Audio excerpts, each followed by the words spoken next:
Tem um negócio triste e crescente no Brasil, entre tantos assuntos tristes e infelizmente crescentes aqui no nosso infeliz país, né?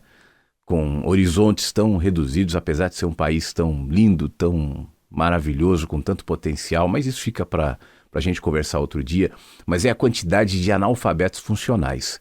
Você sabe o que é isso? O analfabeto é aquele que não sabe ler ou escrever, né? O analfabeto funcional é aquele que muitas vezes sabe ler, sabe escrever, às vezes tem diplomas universitários, às vezes são professores, são pessoas que estudaram, mas não são capazes de entender um texto, uma ideia, uma fala, para além daquele estreito limite que muitas vezes as próprias pessoas colocaram para si. O que eu noto caracterizar bastante o analfabetismo funcional, além, obviamente, são vários fatores, eu não estou tentando reduzir isso aqui a uma explicação simples, desde questões cognitivas até a alimentação precária na infância, até o pouco acesso a estudo, a informação, claro, tudo isso contribui. Mas um dos fatores que me chama muito a atenção, especialmente nas redes sociais, é a nossa incapacidade de enxergar para além dos extremos.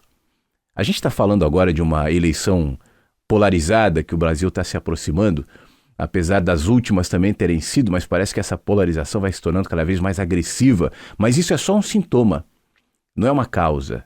Essa polarização, essa incapacidade de enxergar para além dos extremos ou dos polos, está presente no olhar do analfabeto funcional, porque não é capaz de enxergar. Não é que todo analfabeto funcional é totalitário, é polarizado, não se trata disso. Mas a dificuldade de perceber as nuances, não só de um texto, mas a vida. A vida é assim, nós somos assim.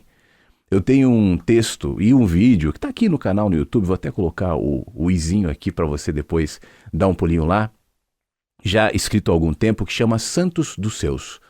Nele eu provoco dizendo que ninguém é totalmente do bem, ninguém é totalmente do mal, mesmo aqueles que nós como indivíduos ou sociedade nos apressamos, né, para apontar o dedo e dizer mata, mata. Acontece o tempo inteiro, né?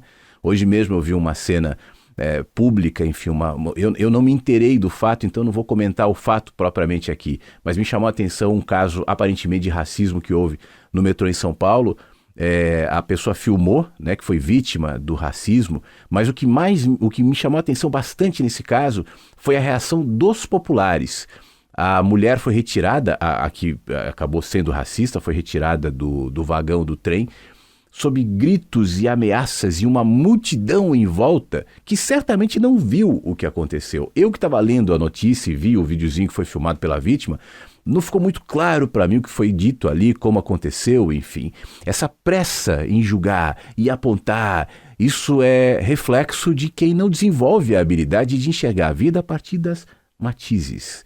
Claro que tem fatos como o racismo, por exemplo, e outros que devem ser recriminados, punidos, e eu não estou aqui minimizando, né, atitudes muito tristes e racistas, por exemplo.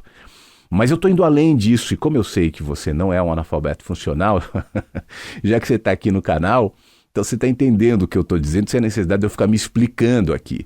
Eu não estou passando pano para o racismo. O que eu estou dizendo é que a gente não, e cada vez menos, se permite enxergar as situações mais perto.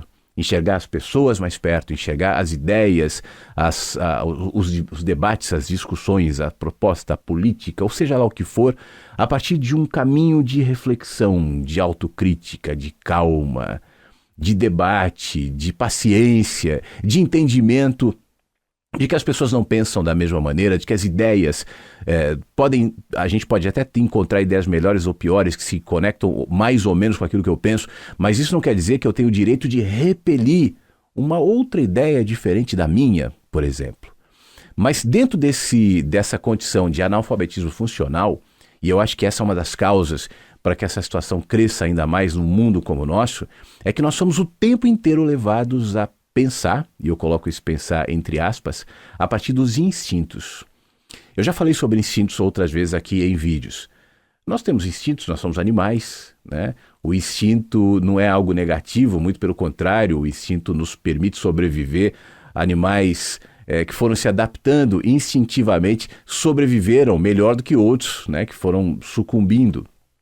De qualquer maneira, você viver e achar que está pensando somente a partir do instinto de certo ou errado, de bem ou de mal, de guerrear, vai te roubando a capacidade reflexiva de ser alguém que enxerga. Eu falei no começo do vídeo que isso não tem a ver com a formação propriamente dita, apesar da formação ou da falta da formação interferir, né, facilita nessa condição de analfabetismo funcional. Mas eu conheço pessoas que não têm formação acadêmica, que não têm formação teórica, mas que são capazes de enxergar com senso crítico, com paciência, com lógica mesmo não tendo todas as informações. Por outro lado, tem muita gente que tem acesso a muita informação, mas processa essas informações não aqui, na mente, não na lógica, não no raciocínio, mas nos instintos.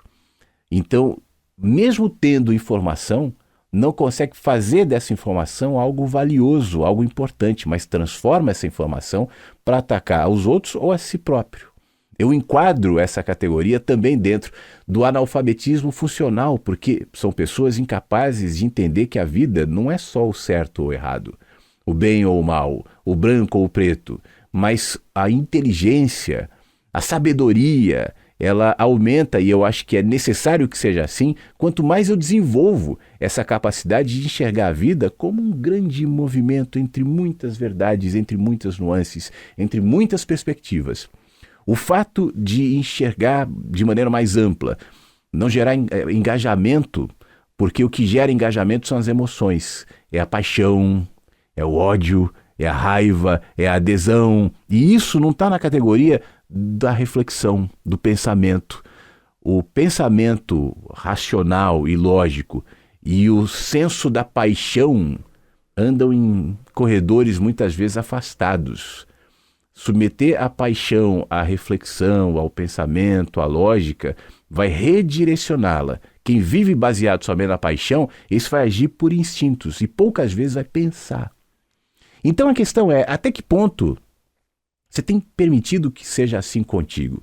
Até que ponto a sua hiperexposição, por exemplo, aos conteúdos de internet, a sua pouca paciência para ler, para se acalmar, para enxergar as pessoas e os assuntos e as ideias e os movimentos que vão acontecendo na vida fora do senso comum, fora da lógica da massa. Eu dei o exemplo que houve no metrô em São Paulo hoje como um evento de massa, sem a intenção aqui de entrar no mérito, né, do assunto, mas como um movimento de massas que não precisam mas que não se colocam na condição de agentes que enxergam, que questionam, que perguntam, mas são movidas pelas multidões, como acontece nos estádios, como acontece nas grandes aglomerações e nas grandes respostas de massa da nossa sociedade. E cada vez menos, por mais contraditório que seja, porque a gente tem muito acesso a conteúdo, a informação, mas cada vez menos nós estamos sendo provocados, né, dentro da camada da racionalidade e da lógica. Mas a gente está sendo estimulado o tempo inteiro dentro da dimensão dos instintos e dentro da dimensão das polarizações. A quem interessa que seja assim? Bom, a mim e a você é que não é.